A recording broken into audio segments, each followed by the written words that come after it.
Hello, welcome to Goodnight Flagstaff. I'm Erica Fraley, a local book lover. I've always loved to read, and this program is a great way to share that love with others. Thank you for tuning in to our community storytime. You can find a new chapter from one of our favorite family-friendly books at 8 p.m. each weeknight on the Literacy Center's YouTube channel and on Creator Radio, a local online radio station. The previous chapter is replayed on Creator Radio each weeknight at about 7:30, just before the new chapter airs. You can also listen to all previous Goodnight Flagstaff recordings on YouTube. We are currently reading The Fellowship of the Ring by J.R.R. Tolkien. If you'd like to check it out to read along with us at home, it is available at the library. Check one out today with your Coconino County library card. Please email us if you'd like to join our team of readers and connect with your community through stories. All ages are welcome. Our email is goodnightflagstaff@gmail.com. Last time we read together, the travelers realized that the trolls they saw were actually the ones they had turned to stone in Bilbo's adventure. Feeling better, they kept traveling and met up with the elf Glorfindel, who was sent from Rivendell to find them. Glorfindel made them go much faster, but just as they were about to cross the ford of Rivendell, all of the Black Riders attacked. The waters of the river rose up and drowned some of the Black Riders. Will Frodo also drown? Book 2, Chapter 1. Many Meetings. Frodo woke and found himself lying in bed.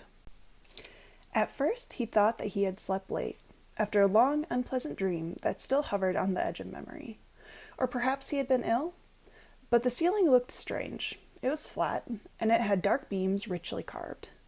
He lay a little while longer, looking at patches of sunlight on the wall and listening to the sound of a waterfall.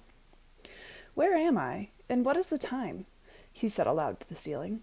"In the house of Elrond, and it is 10 o'clock in the morning," said a voice.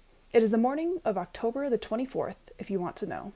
"Gandalf!" cried Frodo, sitting up. There was the old wizard, sitting in a chair by the open window. "Yes," he said, "I am here, and you are lucky to be here too, after all the absurd things you have done since you left home." Frodo lay down again. He felt too comfortable and peaceful to argue, and in any case, he did not think he would get the better of an argument. He was fully awake now, and the memory of his journey was returning.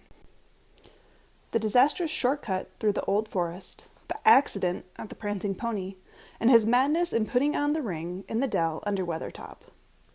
While he was thinking of all these things, and trying in vain to bring his memory down to his arriving in Rivendell, there was a long silence, broken only by the small puffs of Gandalf's pipe, as he blew white smoke rings out the window. "Where's Sam?" Frodo asked at length. "And are the others all right?" "Yes, they are all safe and sound," answered Gandalf. "Sam was here until I sent him off to get some rest, about half an hour ago." "What happened at the ford?" said Frodo. "It all seemed so dim, somehow, and it still does." "Yes, it would. You were beginning to fade," answered Gandalf. "The wound was overcoming you at last. A few more hours, and you would have been beyond our aid.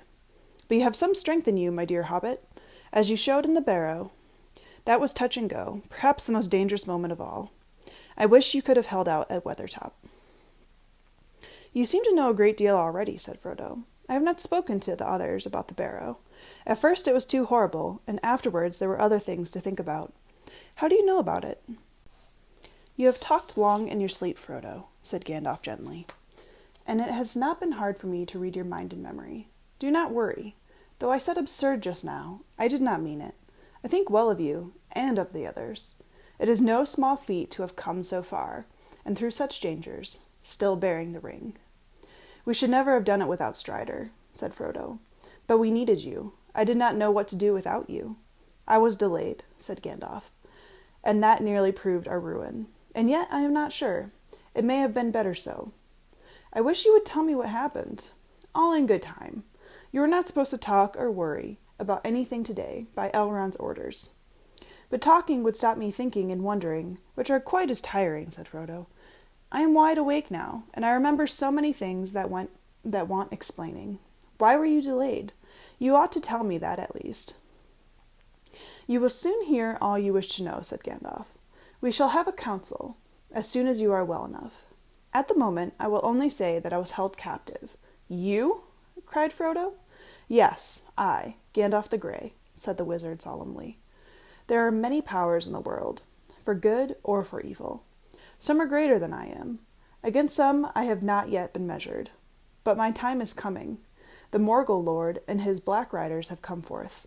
War is preparing. Then you knew of the riders already, before I met them? Yes, I knew of them. Indeed, I spoke of them once to you, for the black riders are the ring wraiths, the 9 servants of the Lord of the Rings. But I did not know that they had arisen again, or I should have fled with you at once. I heard news of them only after I had left you in June, but that story must wait. For the moment, we have been saved from disaster by Aragorn. Yes, said Frodo, it was Strider that saved us. Yet I am afraid of him at first. Sam never quite trusted him, I think. Not at any rate until we met Glorfindel. Gandalf smiled. I have heard all about Sam, he said. He has no more doubts now. I am glad, said Frodo, for I have become very fond of Strider. Well, fond is not the right word. I mean he is dear to me, though he is strange and grim at times. In fact, he reminds me often of you.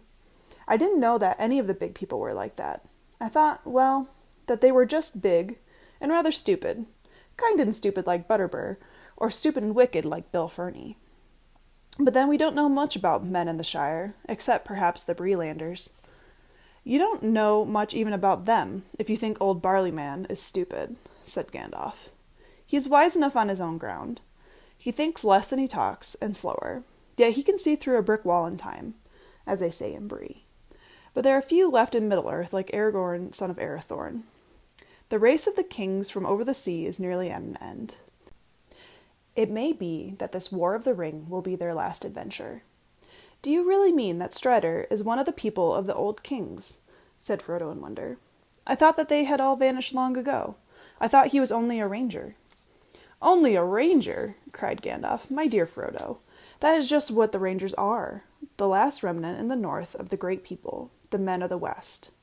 They have helped me before, and I shall need their help in the days to come, for we have reached Rivendell, but the ring is not yet at rest. I suppose not, said Frodo.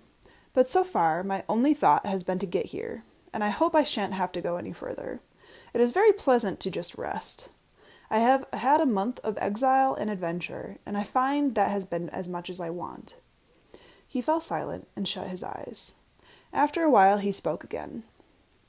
I have been reckoning, he said, and I can't bring the total up to October the 24th. It ought to be the 21st. We must have reached the ford by the 20th. You have talked and reckoned more than is good for you, said Gandalf. How do the side and shoulder feel now? I don't know, Frodo answered. They don't feel at all, which is an improvement, but he made an effort. I can move my arm a little. Yes, it is coming back to life.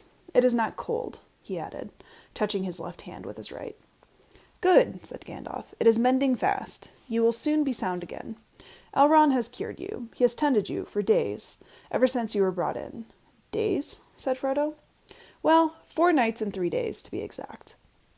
The elves brought you from the ford on the night of the 20th, and that is where you lost count. We have been terribly anxious, and Sam has hardly left your side, day or night, except to run messages. Elrond is a master of healing, but the weapons of our enemy are deadly. To tell you the truth, I had very little hope, for I suspected that there was some fragment of the blade still in the closed wound. But it could not be found until last night. Then Elrond removed a splinter. It was deeply buried, and it was working inwards.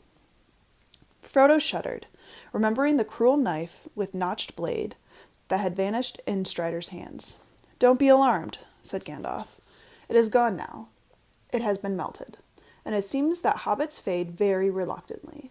I have known strong warriors of the big people who would quickly have been overcome by that splinter, which you bore for 17 days. What would they have done to me? Asked Frodo. What were the riders trying to do? They tried to pierce your heart with a Morgul knife, which remains in the wound. If they had succeeded, you would have become like they are, only weaker and under their command. You would have become a wraith, under the dominion of the Dark Lord, and he would have tormented you for trying to keep his ring. If any greater torment were possible than being robbed of it and seeing it on his hand. Thank goodness I did not realize the horrible danger, said Frodo faintly. I was mortally afraid, of course, but if I had known more, I should not have even dared to move. It is a marvel that I escaped. Yes, fortune or fate have helped you, said Gandalf, not to mention courage. For your heart was not touched, and only your shoulder was pierced, and that was because you resisted to the last. But it was a terribly narrow shave, so to speak. You were in gravest peril while you wore the ring. For then you were half in the wraith world yourself, and they might have seized you. You could see them, and they could see you. I know, said Frodo. They were terrible to behold. But why could we all see their horses? Because they are real horses, just as the black robes are real robes that they wear to give shape to their nothingness when they have dealings with the living. Then why do these black horses endure such riders? All other animals are terrified when they draw near, even the elf horse of Glorfindel.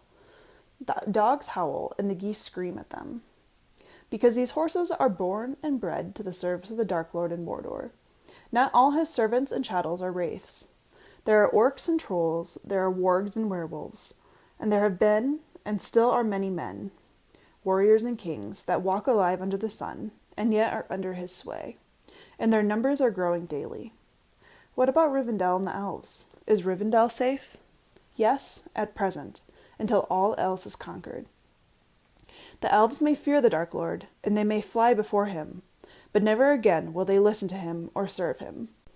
And here in Rivendell there live still some of his chief foes, the Elvenwise, lords of the Eldar, from beyond the furthest seas.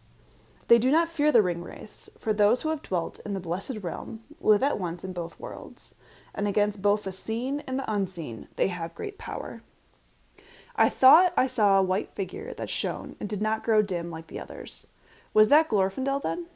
Yes, you saw him for a moment as he is upon the other side, one of the mighty of the firstborn. He is an elf lord of a house of princes. Indeed, there is a power in Rivendell to withstand the might of Mordor, for a while. And elsewhere other powers still dwell. There is power, too, of another kind in the Shire.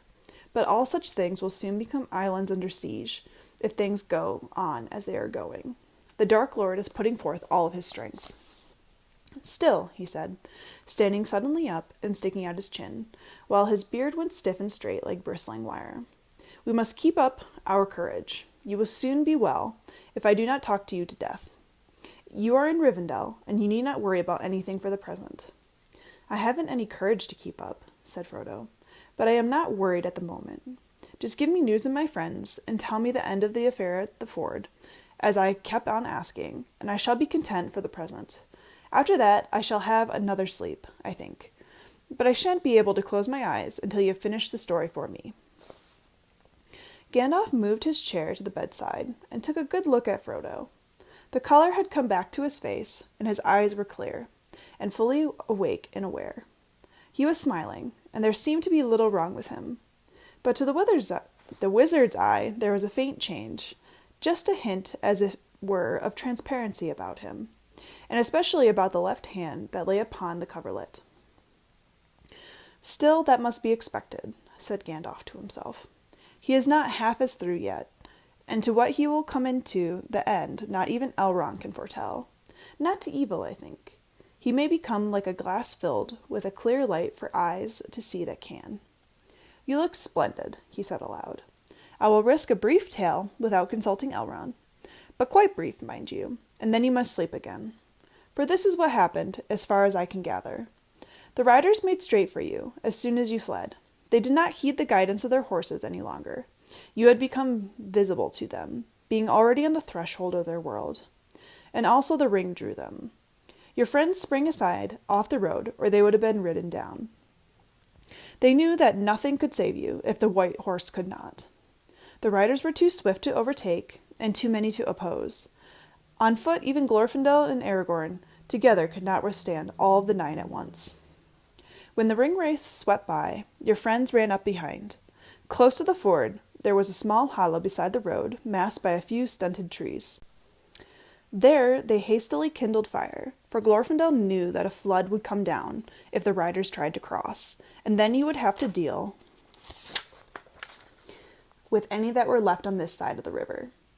The moment the flood appeared, he rushed out, followed by Aragorn and the others with flaming brands. Caught between fire and water, and seeing an elf lord revealed in his wrath, they were dismayed, and their horses were stricken with madness. 3 were carried away by the first assault of the flood. The others were now hurled into the water by their horses and overwhelmed. "And is that the end of the Black Riders?" asked Frodo. "No," said Gandalf. "Their horses must have perished, and without them they are crippled. But the ring-wraiths themselves cannot be so easily destroyed. However, there is nothing more to fear from them at present. Your friends crossed after the flood had passed, and they found you lying on your face at the top of the bank, with a broken sword under you. The horse was standing guard beside you.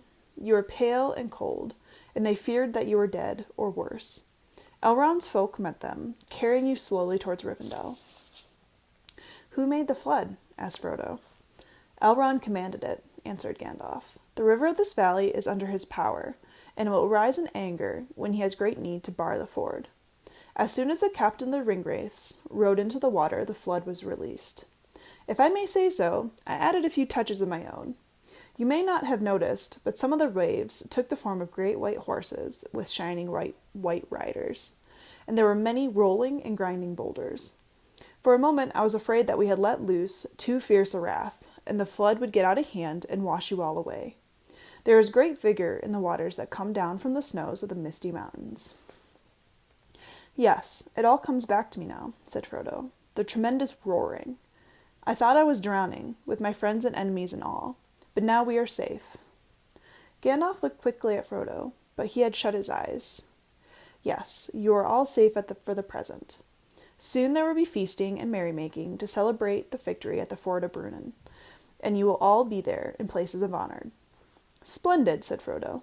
"It is wonderful that Elrond and Glorfindel and such great lords, not to mention Strider, should take so much trouble and show me such kindness." "Well, there are many reasons why they should," said Gandalf, smiling. "I am one good reason. The ring is another. You are the ring-bearer, and you are the heir of Bilbo, the ring-finder." "Dear Bilbo," said Frodo sleepily. "I wonder where he is. I wish he was here and I could hear all about it. It would have made him laugh. The cow jumped over the moon, and the poor old troll." With that he fell fast asleep. Frodo was now safe in the last homely house east of the sea. That house was, as Bilbo had long ago reported, a perfect house, whether you like food or sleep or storytelling or singing, or just sitting and thinking best, or a pleasant mixture of them all. Merely to be there was a cure for weariness, fear, and sadness. As the evening drew on, Frodo woke again, and he found that he had no longer felt in need of rest or sleep, but had a mind for food and drink, and probably for singing and storytelling afterwards. He got out of bed and discovered that his arm was already nearly as useful again as it had ever been. He found laid ready clean garments of green cloth that fitted him excellently. Looking in a mirror, he was startled to see a much thinner reflection of himself than he remembered. It looked remarkably like the young nephew of Bilbo who used to go tramping with his uncle in the Shire, but the eyes that looked out at him thoughtfully. "Yes, you have seen a thing or two since you last peeped out of a looking-glass," he said to his reflection. "But now for merrymaking." He stretched out his arms and whistled a tune. At that moment there was a knock at the door, and Sam came in. He ran to Frodo and took his left hand, awkwardly and shyly. He stroked it gently, and then he blushed and turned hastily away. "Hello, Sam," said Frodo. "It's warm," said Sam. "Meaning your hand, Mr. Frodo. It has felt so cold through the long nights. But glory and trumpets," he cried, turning round again with shining eyes and dancing on the floor. "It's fine to see you up and yourself again, sir. Gandalf asked me to come and see if you were ready to come down, and I thought he was joking." "I am ready," said Frodo. "Let's go and look for the rest of the party." "I can take you to them, sir," said Sam. "It's a big house, this, and very peculiar. Always a bit more to discover, and no knowing what you'll find around a corner. And elves, sir, elves here, and elves there. Some like kings, terrible and splendid, and some merry as children. And the music and the singing, not that I have had time or the heart for much listening since we got here, but I'm getting to know some of the ways of the place." "I know what you have been doing, Sam," said Frodo, taking his arm. "But you shall be merry tonight, and listen to your heart's content. Come on, guide me round the corners." Sam led him along several passages and down many steps, and out into a high garden above the steep bank of the river. He found his friends sitting in a porch on the side of the house looking east. Shadows had fallen in the valley below, but there was still a light on the faces of the mountains far above. The air was warm. The sound of running and falling water was loud, and the evening was filled with the faint scent of trees and flowers, as if summer still lingered in Elrond's gardens. "Hooray!" cried Pippin, springing up. "Here is our noble cousin. Make way for Frodo, Lord of the Ring." "Hush!" said Gandalf from the shadows at the back of the porch. "Evil things do not come into this valley, but all the same we should not name them. The Lord of the Ring is not Frodo, but the master of the Dark Tower of Mordor, whose power is again stretching out over the world. We are sitting in a fortress. Outside it is getting dark." "Gandalf has been saying many cheerful things like that," said Pippin. "He thinks I need keeping in order, but it seems impossible, somehow, to feel gloomy or depressed in this place. I feel I could sing, if I knew the right song for the occasion." "I feel like singing myself," laughed Frodo, "though at the moment I feel more like eating and drinking." "That will soon be cured," said Pippin. "You have shown your usual cunning in getting up just in time for a meal." "More than a meal. A feast," said Merry. "As soon as Gandalf reported that you were recovered, the preparations began." He had hardly finished speaking when they were summoned to the hall by the ringing of many bells. The hall of Elrond's house was filled with folk, elves for the most part, though there were a few guests of other sorts. Elrond, as was his custom, sat in a great chair at the end of a long table on the dais, and next to him on one side sat Glorfindel, and on the other side sat Gandalf. Frodo looked at them in wonder, for he had never before seen Elrond, of whom so many tales spoke. And as they sat upon his right hand and his left, Glorfindel and even Gandalf, whom he thought he knew so well, were revealed as lords of dignity and power. Gandalf was shorter in stature than the other two, but his long white hair, his sweeping silver beard, and his broad shoulders made him look like some wise king of ancient legend. In his aged face, under great snowy brows, his dark eyes were set like coals that could leap suddenly into fire. Glorfindel was tall and straight. His hair was of shining gold. His face was fair and young and fearless and full of joy. His eyes were bright and keen, and his voice was like music. On his brow sat wisdom, and in his hand was strength. The face of Elrond was ageless, neither old nor young, though in it was written the memory of many things both glad and sorrowful. His hair was dark as the shadows of twilight, and upon it was a circlet of silver. His eyes were gray as a clear evening, and in them was a light like the light of the stars. Venerable he seemed as a king crowned with many winters, and yet hale as a tried warrior in the fullness of his strength. He was the Lord of Rivendell, and mighty among elves and men. In the middle of the table, against the woven cloths upon the wall, there was a chair under a canopy, and there sat a lady fair to look upon, and so like was she in form of womanhood to Elrond, that Frodo guessed that she was one of his close kindred. Young she was, and yet not so. The braids of her dark hair were touched by no frosts. Her white arms and clear face were flawless and smooth, and the light of the stars was in her bright eyes, gray as a cloudless night. Yet queenly she looked, and thought and knowledge were in her glance, as of one who has known many things that the years bring.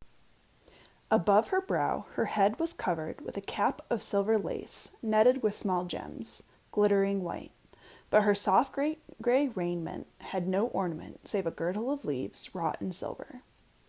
So it was that Frodo saw her whom few mortals had yet seen, Arwen, daughter of Elrond, in whom it was said that the likeness of Luthien had come on earth again, and she was called Umdinel, for she was the even-star of her people. Long she had been in the land of her mother's kin, in Lorien, beyond the mountains, and it was but lately returned to Rivendell, to her father's house.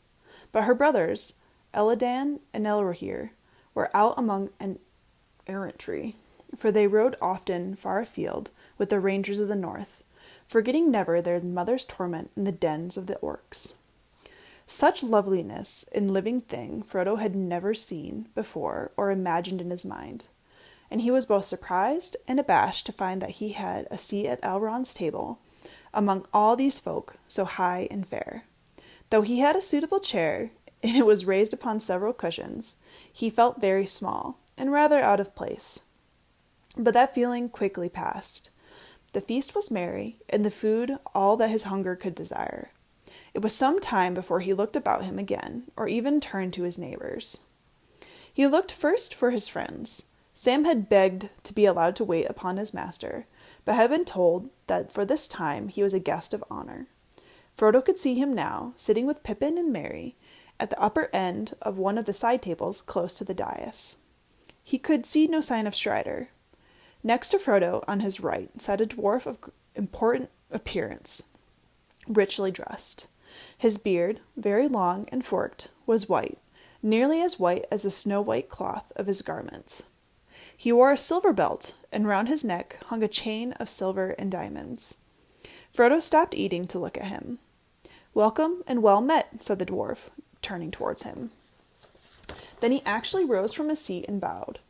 "Gloin, at your service," he said, and bowed lower. "Frodo Baggins, at your service and your family's," said Frodo correctly, rising in surprise and scattering his cushions. "Am I right in guessing that you are the Gloin, one of the 12 companions of the great Thorin Oakenshield?" "Quite right," answered the dwarf, gathering up the cushions and courteously assisting Frodo back into his seat. "And I do not ask, for I have already been told that you are the kinsman and adopted heir of our friend Bilbo the Renowned. Allow me to congratulate you on your recovery." "Thank you very much," said Frodo. "You have had some very strange adventures, I hear," said Gloin. "I wonder greatly what brings 4 hobbits on such a long journey. Nothing like it has happened since Bilbo came with us.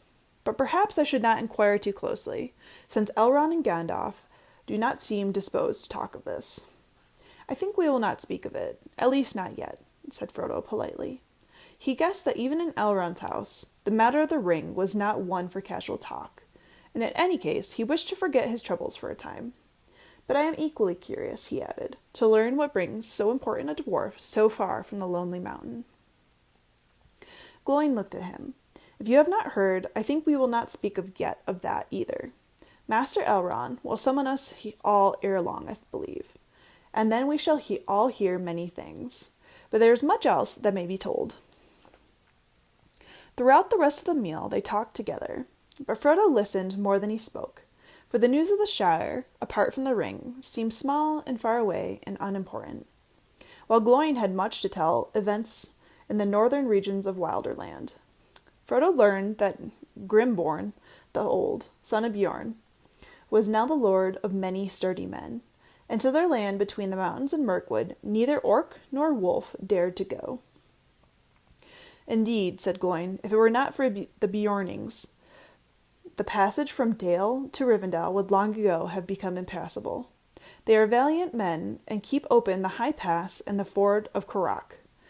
But their tolls are high," he added with a shake of his head, "and like Bjorn of old, they are not over fond of dwarves. Still, they are trusty, and that is much in these days. Nowhere are there men so friendly to us as the men of Dale. They are good folk, the Bardings. The grandson of Bard the Bowman rules them, Brand, son of Bane, son of Bard. He is a strong king, and his realm now reaches far south and east of Esgaroth." "And what of your own people?" asked Frodo. "There is much to tell, good and bad," said Gloin. "Yet it is mostly good.